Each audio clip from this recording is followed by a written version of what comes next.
Chapter 5. Difficulties on the path of Bhakti.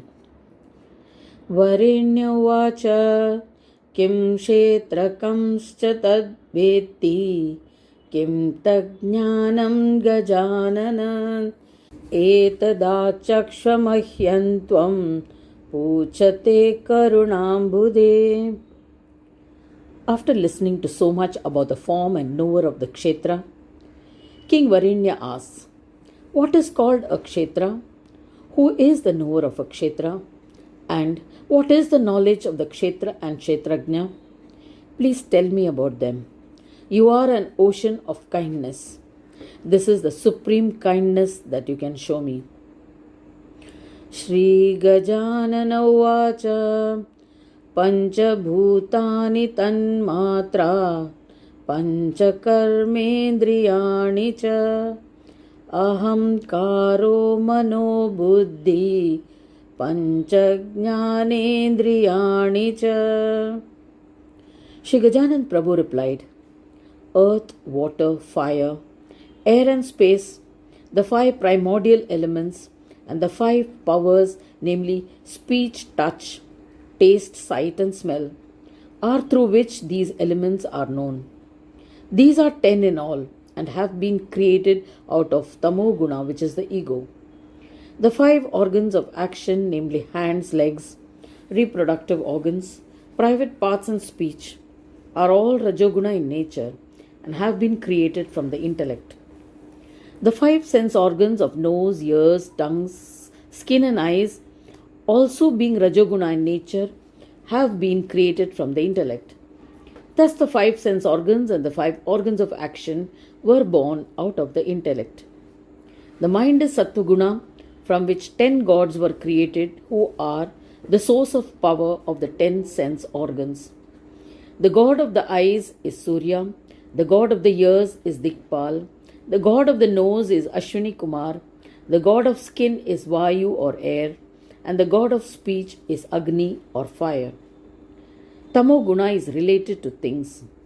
The 5 primordial elements and the 5 senses are the spiritual creation. Through them, creation takes place, which is the work of Rajoguna. Therefore, the creation of Rajasic nature is known as Adibhut or divine. The 10 types of divine creations are Sattvic in nature. They, being illuminative, are called divine. All these constitute the Kshetra. The origin of the Kshetra in the body is threefold: spiritual, physical, and divine. After describing the nature of the Kshetra, which can be seen externally and which can be known, he begins Shloka 22. Ichha vyaktam dhruti dvesho sukha dukhe tataivacha chetana sahitaschayam samoha kshetramuchyate. Shrigajanan Prabhu says, the Kshetra consists of the gross body and the subtle body, created out of the 3 gunas. The sources of the 3 gunas and their sustainer is unmanifested because its form is Maya, which is embedded in the 3 gunas. She is established as desire and prakriti and puts everyone in illusion. The hatred that arises amongst living beings is Tamoguna in nature. When their desires are thwarted, anger arises. Dhruti means courage, which is Sattvaguna in nature.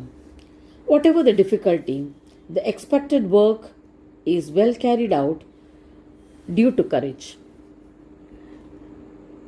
Experiencing joys or sorrows is dependent on preordained destiny, but everyone still makes a lot of effort to attain happiness and alleviate sorrow. All this takes place due to courage. So, desire, hatred and courage also form part of the Kshetra. Happiness and sorrow are based on the 3 gunas. The unmanifested Maya plays with it. Maya is made up of the 3 gunas and runs the play of the body, taking support from the power of consciousness, which is the Jivatma, that is intellectual and the knower of Turiya state. Therefore, the fourfold congregation of the body is made up of the 3 gunas and the consciousness. All these constitute the Kshetra. He continues the description of Kshetra and Kshetrajna in chapter 6. Kshetra is described by the Rishis. Rishis describe Kshetra as consisting of 24, 25, 28 or 36 elements. Still, the intention of all of them about the nature and count of Kshetra is as described above. In short, the three Gunas, ego, the primordial principles, the unmanifest, and consciousness, in the four types of body, all form a part of the Kshetra and is accepted by all. The wakeful body is the bearer of the awakened state and is gross in nature. The same is the condition of the dream, deep sleep, and turiya states of the body, which are included in the Kshetra. So, we should understand that a Kshetra is the four types of states of the body. Tanyajnatvam vidhi mam bhupa sarvantaryaminam prabhum ayum samuho aham chapi yajnana vishayo nrupa. Shrigajanan Prabhu says, the whole body is a Kshetra. The enjoyer who is in the form of the Atman in me, the Kshetrajna, the knower of the body, which is constituted of the gross, subtle, causal and the greater causal, are all enjoyed by the Atman, which is me, staying within the body. Even though the creation of a Kshetra may be of different types, the Kshetrajna, the Atman within, is always and forever only one. The three types of prakriti experienced by the three types of bodies are Mahasiddhi. The knower of the Jiva in the Turiya state is Mahabuddhi. The lord of both of them within the body is me, the husband of Siddhi and Buddhi. Gajanan, who out of my own desire assumed the form of a Jiva. Even though I enjoy everything, I remain distinct. Therefore, I am called Prabhu. I am the Atman, the Kshetrajna, who has become the Jiva by reflection. But even in that reflection, all the capabilities of the reflected are present. In order to know the enchantments of Maya, it was necessary for me to be present in the form of reflection and united with the Atman. Therefore, the body being the Kshetra and the knower of the Kshetra, that is the Kshetrajna, is the Atman within the body. It is necessary to know both of them and actualize the Atman. What is a Kshetra and how to know the Kshetrajna? This is what is to be known. With such discriminative knowledge about the Kshetra and the Kshetrajna, Siddhi, Buddhi and Ganesha, that is, verily the Atman itself, can be understood. Then alone can it be said that one has got complete knowledge. The necessary tools and methods are stated from 24th shloka onwards. Arjavam Guru Shushrusha Viraktischendriyarthataha Shaucham Shantiradam Bhasvam Janmadi Dosha Vikshanam. Directness in behavior means behaving favorably in an easy manner with everyone. When the awareness of Ganesha becomes strong and steady, there is no possibility of crookedness arising towards anybody. The accumulated knowledge becomes stronger. In order for actualization to happen faster and without any obstacles, it is necessary to have the grace of a guru. This is possible only if a sadhak is industrious and worthy to deserve the attendance of a guru. One should obey his orders and do as he says without fail. One should get a Ganesha accomplished Yoga Siddha with the grace of Ganesha as a Sadguru. It is only through serving him that one can attain all the Yoga Siddhis. The sense organs have a tendency to be attracted to the sense objects for material enjoyments. Though there is always anxiety in looking for enjoyment of bodily pleasures, one should always remain detached in that aspect. That is to say, that one should look at objects only to the extent that is necessary for the security of the body. One who does not have any taste for material enjoyments and lives such a life is said to have attained detachment. Carrying on one's life as ordained and with close scrutiny is true purification, and one should maintain that attitude without wavering. There should also be no restlessness or vacillations. The secret is to bear all that comes our way. There should be only one method of following one's dharma, internally and externally. If internally one is identified with oneself, while the external behavior appears different, then it is of no use. Birth and death, different kinds of diseases, external dependence and changes occur at every step, and all are possible at the physical level. One should always remember this and give up possessiveness related to the body and to the state of the body. That is why one should make all efforts to get knowledge of the entire prowess and desire to become liberated soon.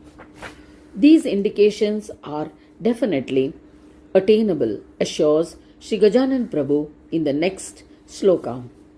Samadrishtirdrida bhaktihi ekantitvam shamodamaha eteryachayutam jnanam tajnanam vidhi bahuja. At every step, the experiences seem contradictory in nature. Their results often turn out to be illusory. Keeping this, though, thought forever fresh in one's memory, one should not fall into the trap of happiness and sorrow and go astray. One should continue to maintain devotion to me with complete awareness without any break. However many obstacles there may be on the fulfillment of the Bhakti Dharma, one should keep doing Bhakti to me.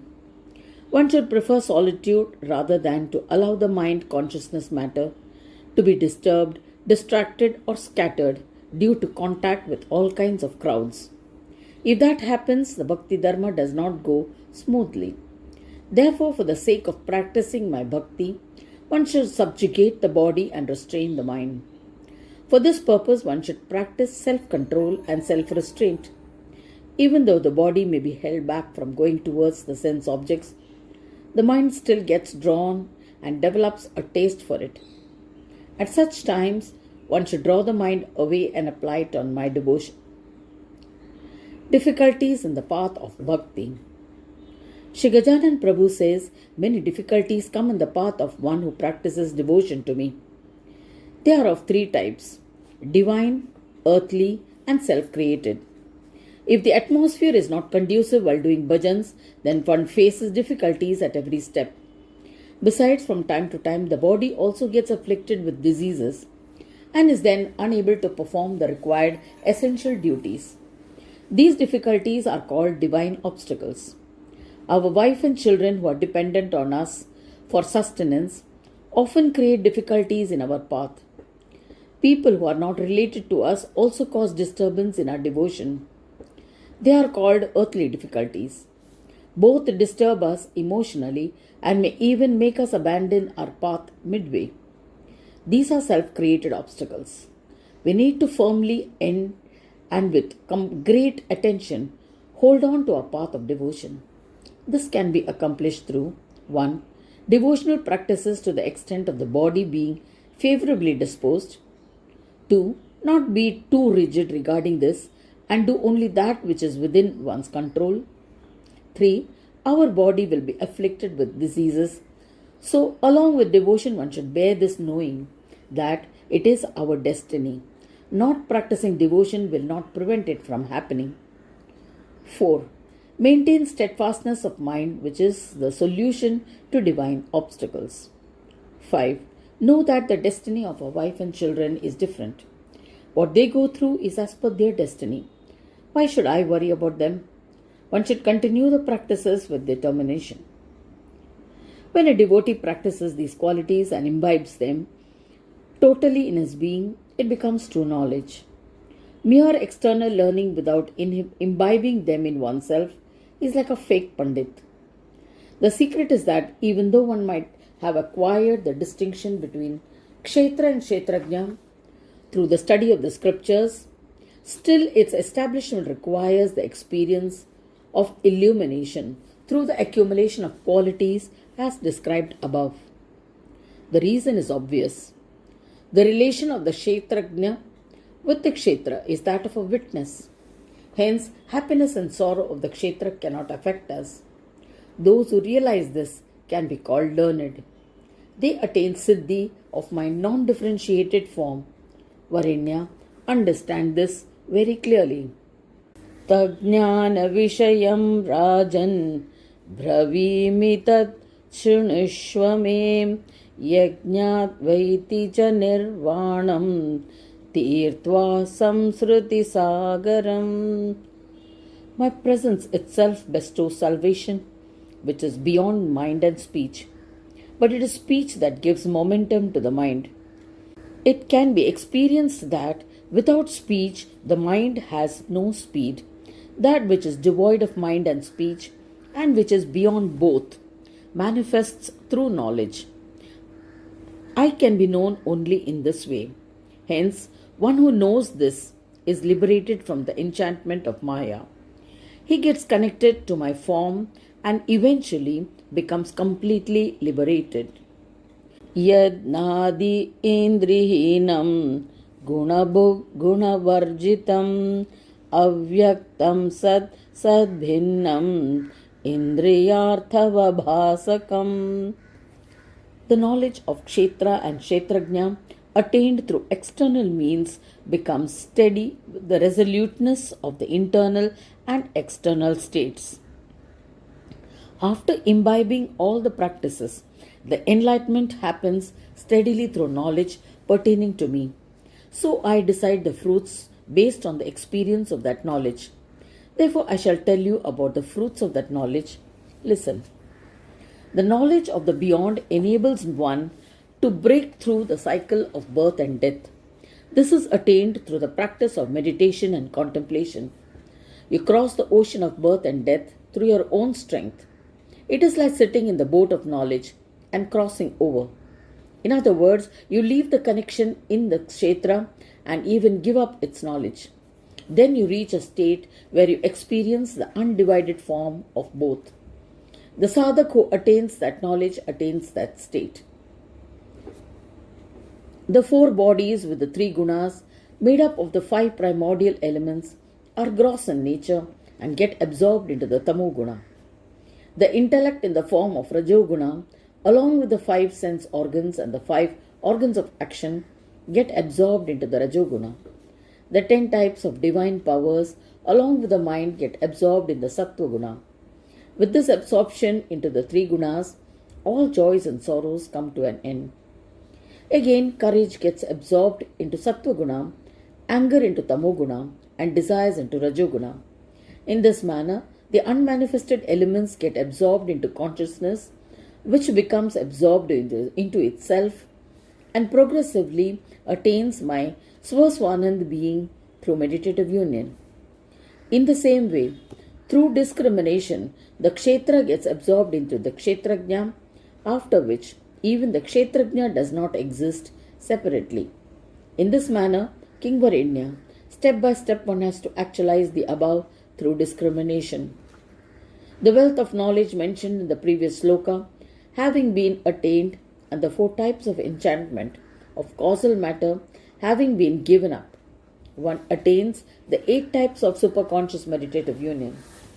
This enables the opening of the eye of wisdom, which illuminates the knowledge of Brahma, through which one actualizes the knowledge of the Atman. You can know it and see it. Since that knowing has no beginning, it is called beginningless.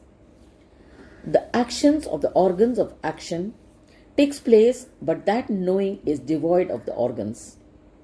The knowledge devoid of gunas is what enjoys everything. It being devoid of mind and speech is not a manifest form. Kshetra is untruth, while Kshetrajna is truth.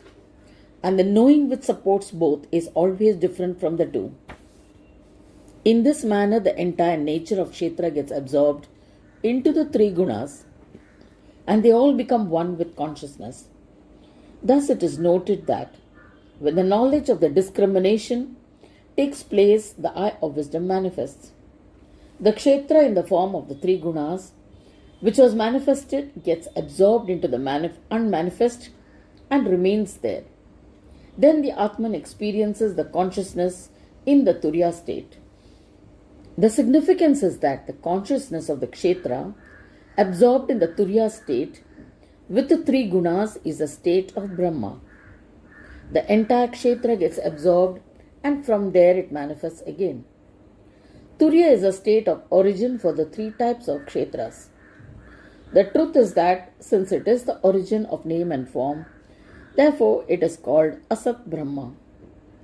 The support of the four forms of Kshetra made of causal matter is of the Sohamkar Atman within, which is the consciousness. He is always of one form and is the incidental cause of the Kshetra. This is the only extent of his illusory nature. Nevertheless, he is without birth and death. He is the Kshetrajna Atman. He has become a jiva only due to the illusion of the Kshetra. Therefore, Deha, the Kshetra, is untruth.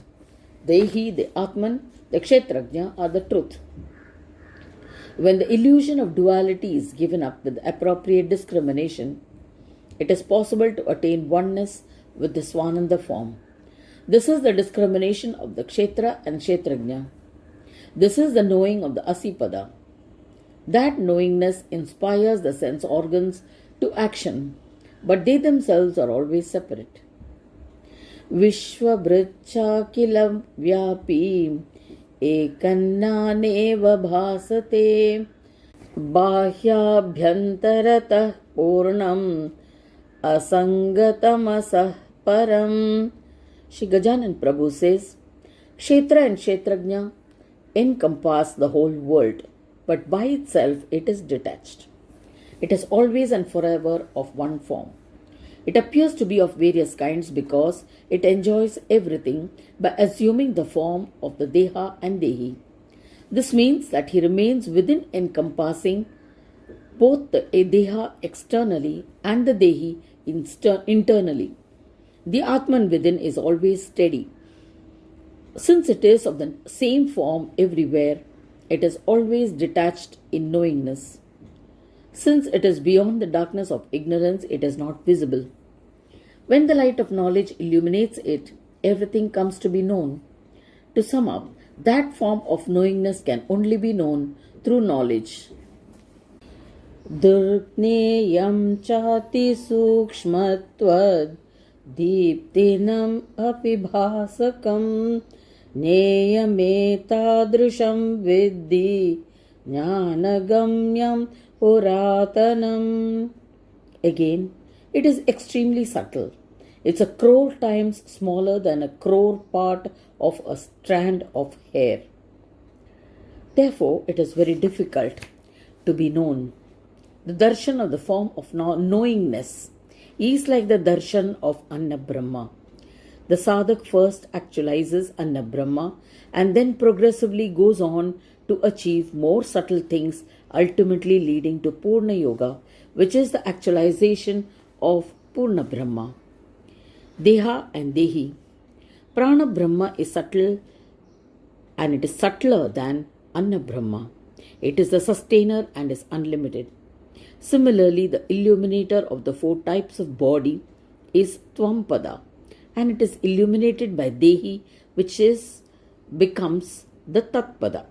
When a sadhak becomes enlightened with the knowing, he gets established in the joy of his self, which is beyond Deha and Dehi. This is the knowing of any form because it remains constant, irrespective of how many years of the play of creation, sustenance and destruction goes by. Only a Purna Jnani knows all this. The knowledge of discrimination between Kshetra and Kshetrajna, how to attain it and how to actualize it, are all received through the flow. The illusion about the relation between them is due to ignorance. This is the cause of the Jiva Bhava or separate personality. It is necessary to separate the Kshetrajna from the Kshetra and destroy the ignorance surrounding it. This is possible only through discriminatory contemplation, which leads to enlightenment of knowledge. After listening to the narration so far, King Varenya became curious to know as to how and why Paramatma became a jiva, and why did the Supreme Being assume the form of an individual soul. Ganaraja Prabhu replies in the 30th sloka, Etadeva param brahma neyamatma paro vyaya gunan prakriti jana bhunkte purusha prakriti paraha. Paramatma is known by the form of Tattvamasi. He is neither perishable nor imperishable. He is beyond the mind and speech. He is the embodiment of knowingness. But that which is called Dehi is supported by causal matter and yet is one whole, absolute everywhere. Since it is imperishable, it is the most excellent. To do all the work in this world, the four states of Deha, made up of causal matter, are used by the unmanifest. The world of the three Gunas and the Virat or universe is different. The world is full of dualities, while the unmanifest is the non-differentiated Brahma. It is beyond the four states of the causal matter, therefore, it is called Purusha. This is an illusion because the moment we accept the enjoyment of causal matter, the joy of the Atman is forgotten, and a different kind of illusion of joy takes shape. This is the essence of Purusha. The moment the illusion of the Dehi within the Deha arises, one begins to be deluded into thinking that the joy of the body is the actual joy and the pain of the body is the actual sorrow. Gunos tribiriyan dehe bhagnati purusham dridam yada prakashak kshantischa viddhi sattvam tadhadikam. As a consequence, Prakriti with the three Gunas presents herself through innumerable permutations and combinations, making the individual jiva absolutely enchanted and deluded. Thereafter, he remains subservient to her. In other words, gets into all kinds of bondage. He becomes entangled in the cycle of birth and death. He assumes the nature of the body he has received by birth. After enjoying different kinds of yonis or species, in the course of time, when he gets a human birth, he becomes eligible to practice spirituality. The sadhak should then begin to think about his duty to himself. He should get to know how the play of the three gunas takes place in his body and how he can make use of them to assist him in a spiritual practice. It is only in the human birth that one can attain the expected psychic powers. Therefore, it is necessary to know the nature and rising of the three gunas. So, Ganaraja Prabhu tells about the behavior and character of the person in whom Sattva Guna is predominant. Lobho shamaspriharambam karmanam rajaso gunam moho pravritti jnanam pramadastamaso gunaham. A person is born as a human being due to his past merits. In order to be free from the bondage of the cycle of birth and death, it is necessary to make planned efforts towards it. Therefore, the Purusha who practices devotion to me does good deeds with an attitude of surrender in his intellect. His discriminative powers prevent him from being influenced by the interferences of joys and sorrows caused due to dualities. He attains peace because of his Sattva Guni nature. A person is never satisfied when there is excessive greed, even though he may get ample opportunities to enjoy all kinds of pleasures. Always being agitated and mentally worried with an increasing urge to enjoy various sensory pleasures or continuing with the need to have material enjoyments are all tendencies indicating that Rajoguna has become predominant. The illusion of me and mine and working hard to bring happiness to one's wife and children is an indication of Tamoguna. It is for this reason that he anxiously goes about doing all kinds of things. Even though he knows that through merits one can get heaven and through sins one gets hell, his behavior is not aligned with it. He has an unchanging attitude. The thought of, in the end, what will be my fate, does not arise in his mind. He has no fear of the world after death. He is intensely selfish and has no belief in the injunctions of the Vedas and Shastras. He thinks that all that is mentioned is wrong. Such a person is a tamoguni. This is how the influence of the three gunas shapes the character of an individual. Sattvadika sukham jnanam karma sangarajodika tamodikascha labhate nidralasyam sukhetaram. A person with the predominance of Sattva-guna is comfortable with the enchantments of dualities around him and is not unduly perturbed by them. He enjoys everything as per his destiny and remains calm. Such a person is always happy. When Rajoguna is predominant, there is a tendency to move towards activities with desires.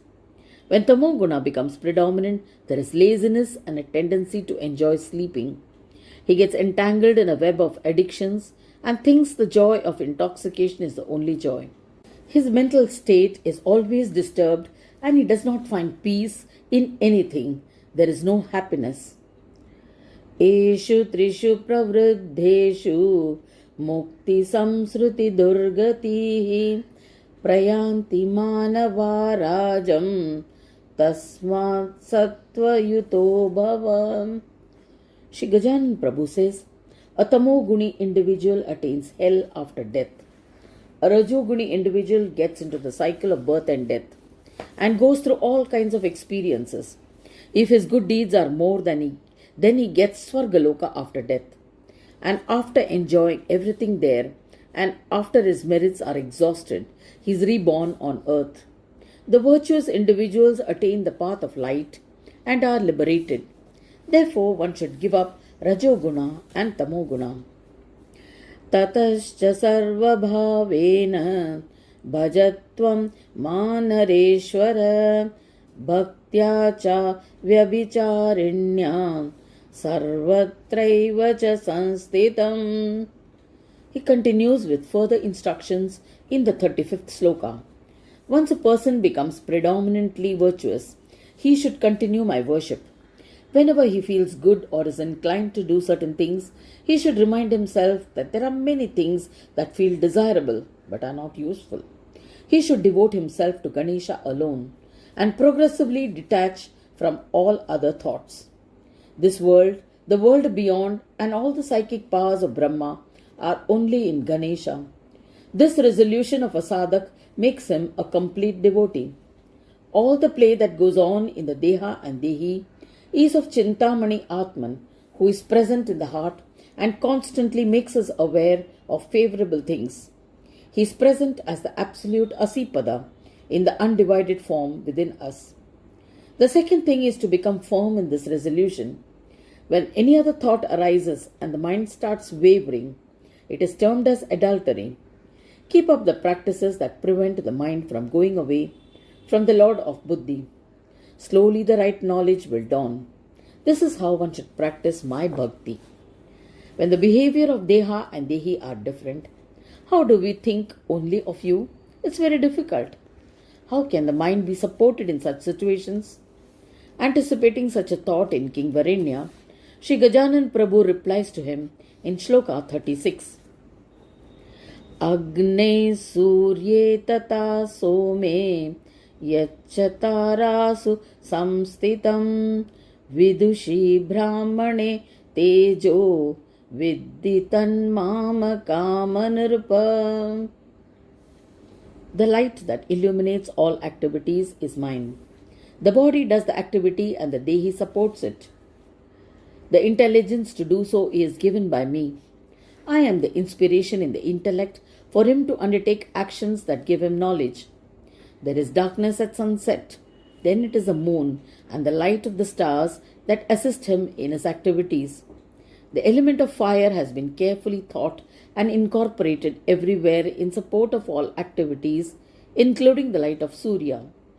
The knowledge that is contained in the Vedas and Shastras clarify what is proper and what is improper.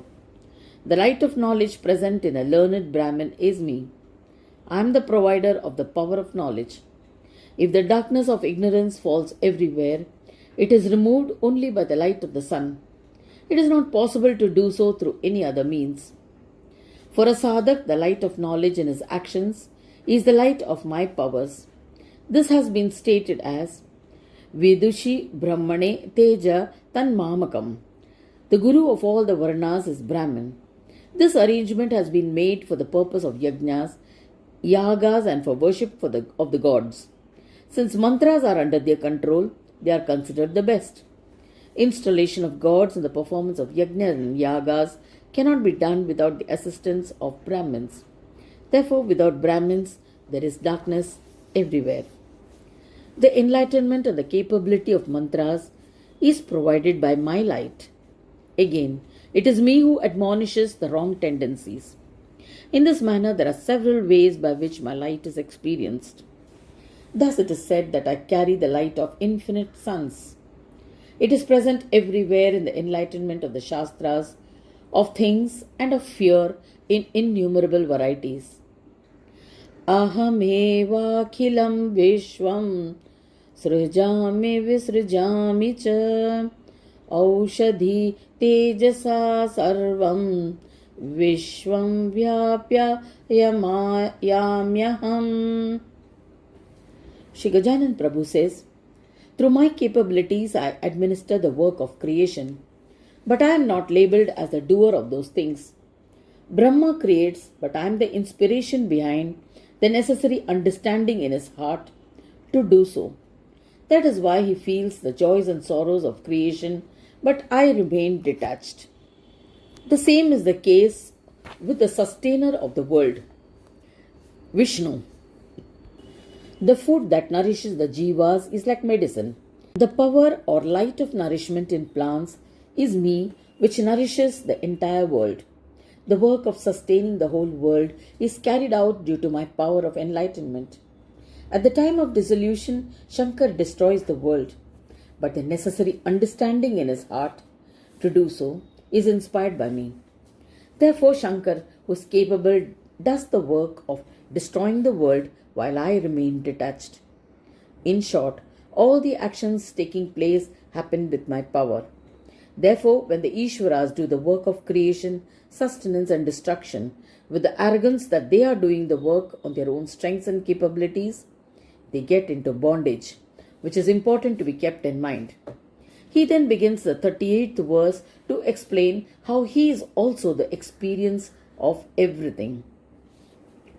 Sarvendriyanyadishtaya jataram chadananjayam punajmi chakilan bhogan punya papa vivarjita. Out of my own desire, I keep myself detached and carry out the play. But I am the enjoyer of everything. I shall tell you how I do that. I become the sense organs and get all the actions done.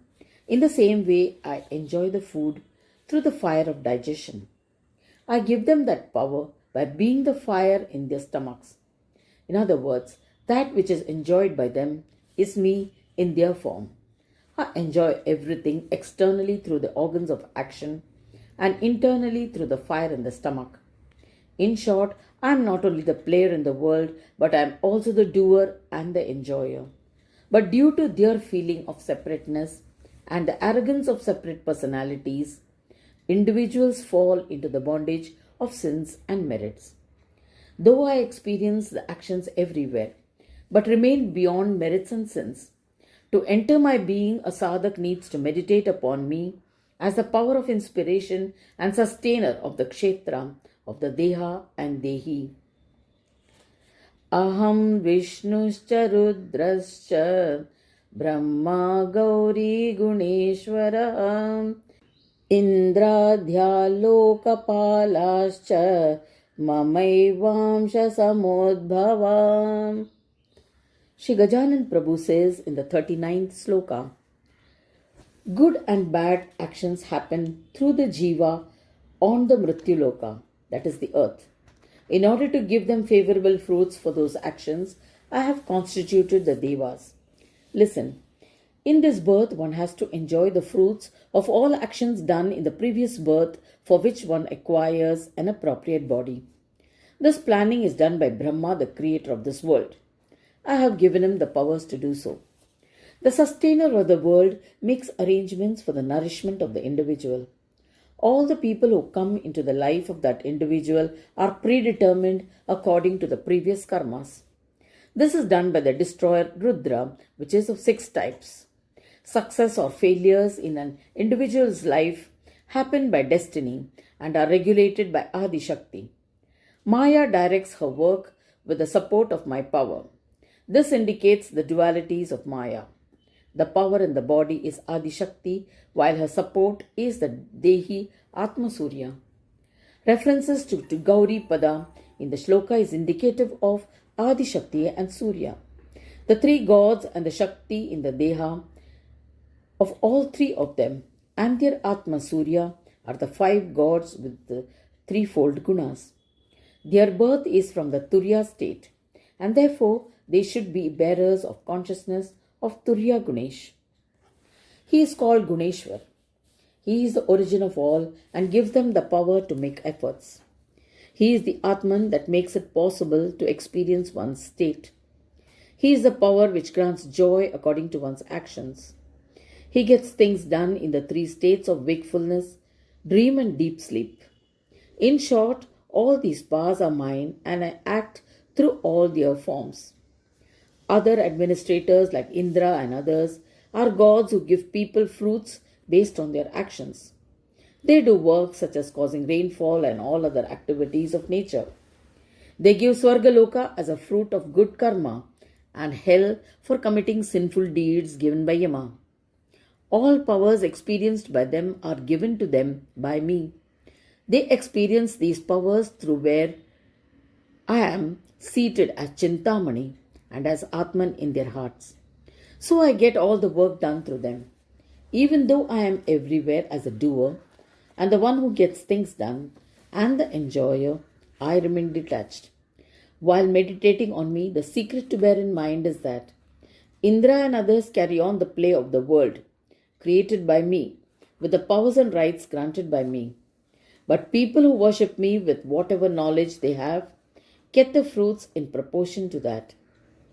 Yena ena hi rupena jano mam paryupasate tata tata darshayami tasmai rupam subhaktitaha. Shrigajanan says, due to the influence of Maya, the intellect gets clouded and then one may not get the necessary inspiration. Even after knowing that I am the one who is the giver of the intelligence and the fruits of psychic powers to all, Brahma and other gods who do their respective work make it appear to be different or independent. Then if someone worships them separately, they get the fruits only to the extent to which they carry my powers, because the power of bestowing fruits is in my hands. Those who do good and bad actions according to their wish or experience get corresponding fruits. It's not at all possible, and there's no feeling of own or other. Therefore, I come to be experienced as omnipresent, omnipotent, bearer of powers and the support for all.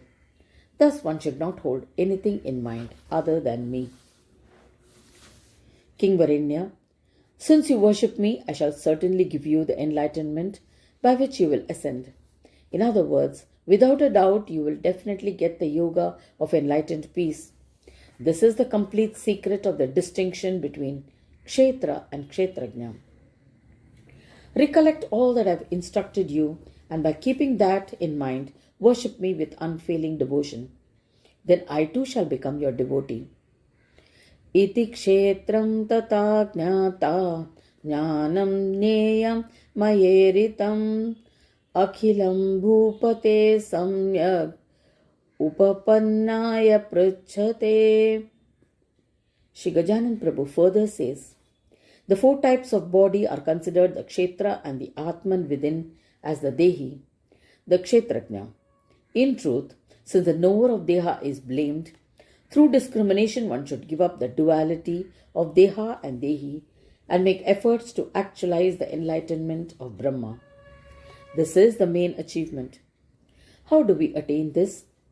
Since the blame on the knower is due to the Maya of the Kshetra, one should give it up through the actualization of knowledge. So the easy way is to surrender completely with devotion to me. After having said all that, Shrigajanan Prabhu became silent and remained calm, allowing the thoughts to settle in King Varenya. This concludes the ninth chapter of Ganesh Gita, consisting of 41 slokas in all. In conclusion, we may say, what is known as Kshetra is of the 4 types of bodies, namely the gross, subtle, causal and the greater causal. The ego of the Kshetra, which is the Atman, who is the Dehi, is the Kshetrajna or the knower of the Kshetra. After the Deha and Dehi are destroyed, through superconscious meditative union, the dissolution of prakriti happens and the Bodha Brahma is actualized. With this, the entire Kshetra and Kshetrajna ends. All this is possible only through devotion to Ganesha. This concludes the 9th chapter of Ganesh Gita, the dialogue between Shrigajanan Prabhu and King Varenya, and with a chapter titled The Yoga of Discrimination Between the Field and the Knower of the Field, surrendered at the holy feet of Shrigajanana.